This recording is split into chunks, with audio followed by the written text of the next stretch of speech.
Hi అండి, నేను మీ Rekha. Welcome back to Rekha's kitchen. ఈరోజు ఈజీ ప్రాసెస్లో టేస్టీగా అటుకులతో ఈవినింగ్ టైం స్నాక్స్ ఎలా చేసుకుందామో చూద్దాం. ఇలా చేసిన స్నాక్స్ మనకు టేస్టీగా ఉంటాయి, అలాగే మనం 5 మినిట్స్లో రెడీ చేసేసుకోవచ్చు. ఎలా రెడీ చేసుకుందామో చూద్దాం.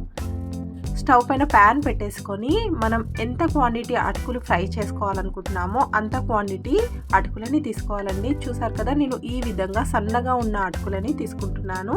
మనం ఈ అటుకులని క్రిస్పీగా అయ్యే వరకు ఫ్రై చేసుకోవాలి. వీటిలోకి ఒక 2 టేబుల్ స్పూన్స్ ఆయిల్ని వేసుకొని వీటిని ఫ్రై చేసుకోవాలి. మీరు 2 టేబుల్ స్పూన్స్ ఆయిల్తో అయినా ఫ్రై చేసుకోవచ్చు, లేదా మీరు ఈ అటుకులని మొత్తం డీప్ ఫ్రై చేసుకొని కూడా స్నాక్స్ని రెడీ చేసేసుకోవచ్చు. మొత్తం డీప్ ఫ్రై వద్దు అనుకునే వాళ్ళకి ఈ విధంగా మీరు 2 స్పూన్స్ ఆయిల్ని వేసేసుకొని వీటిని క్రిస్పీ అయ్యే వరకు ఫ్రై చేసుకోవాలి. మనం ఎంత క్రిస్పీగా చేసుకుంటే మనకు టేస్ట్ అంత బాగుంటుంది. మనం ఈ అటుకులని మీడియం ఫ్లేమ్లో పెట్టుకొని మాత్రమే ఫ్రై చేసుకోవాలి. మనకు అటుకులు చాలా పల్చగా ఉంటాయి కదా, తొందరగా అడుగంటే ఛాన్స్ ఉంటుంది. అందుకే ఈ విధంగా అటుకులు క్రిస్పీగా అయ్యే వరకు ఫ్రై చేసుకోవాలి. ఇలా ఫ్రై చేసుకున్న అటుకులని ఒక ప్లేట్లోకి తీసేసుకొని పక్కన పెట్టుకోవాలి. ఆ తర్వాత మనం ఈ అటుకుల్లోకి కావలసిన పల్లీని కూడా ఫ్రై చేసుకుంటే మనకు స్నాక్స్ తినేటప్పుడు పల్లీ ఫ్లేవర్తో చాలా బాగుంటుంది. ఈ విధంగా స్టవ్ పైన ప్యాన్ పెట్టేసుకొని 1 కప్పు వరకు పల్లీలని తీసుకొని ఈ పల్లీలోకి 1 స్పూన్ ఆయిల్ని వేసుకొని వీటిని ఫ్రై చేసుకోవాలి. మనకి ఇలా పల్లీలో ఆయిల్ వేసి ఫ్రై చేస్తే ఈజీగా ఫ్రై అయిపోతుంది. చూసారు కదా, ఈ విధంగా గోల్డెన్ కలర్ వచ్చే వరకు బాగా ఫ్రై చేసుకోవాలి. మనకు పల్లీ కరెక్ట్గా వేగితేనే టేస్ట్ చాలా బాగుంటుంది. ఇలా వేగిన పల్లీలని ఒక బౌల్లోకి తీసేసుకొని ఇప్పుడు మనం స్నాక్స్ ఎలా రెడీ చేసుకుందామో చూద్దాం. మనం ఫ్రై చేసి పెట్టుకున్న అటుకులని ఒక బౌల్లోకి వేసేసుకొని వీటిలోకి కొన్ని మసాలాలు వేసుకుంటే మనకు టేస్టీగా ఉండే అటుకుల స్నాక్స్ రెడీ అయిపోతుంది.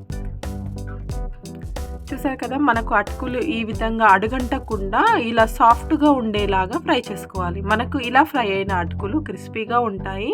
మనం ఇంతకుముందు ఫ్రై చేసి పెట్టుకున్న పల్లీలని వేసేసుకోవాలి.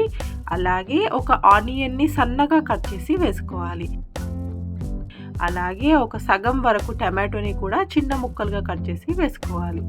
అలాగే కొత్తిమీరను కూడా సన్నగా కట్ చేసి వేసుకొని ఆ తర్వాత మన టేస్ట్కి సరిపడా సాల్ట్, అలాగే 1/2 టేబుల్ స్పూన్ కారం, అలాగే ఒక 1/2 టేబుల్ స్పూన్ ధనియాల పౌడర్, మనకు కొంచెం తినేటప్పుడు పులుపు కోసం ఒక సగం వరకు నిమ్మరసంని పిండుకోవాలి. ఒక సగం నిమ్మకాయని తీసుకొని ఈ విధంగా రసంని అటుకుల్లో వేసేసుకొని వీటన్నిటిని బాగా కలిసేలాగా కలుపుకోవాలి. ఇలా బాగా కలిసేలాగా కలిపేసుకొని మనం బౌల్లోకి తీసుకుంటే మనకు టేస్టీగా ఉండే అటుకుల స్నాక్స్ రెడీ అయిపోతుందండి.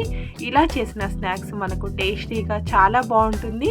అలాగే మనకు ఈ అటుకుల రెసిపీ మనకు ఒక 5 మినిట్స్లో రెడీ అయిపోతుంది.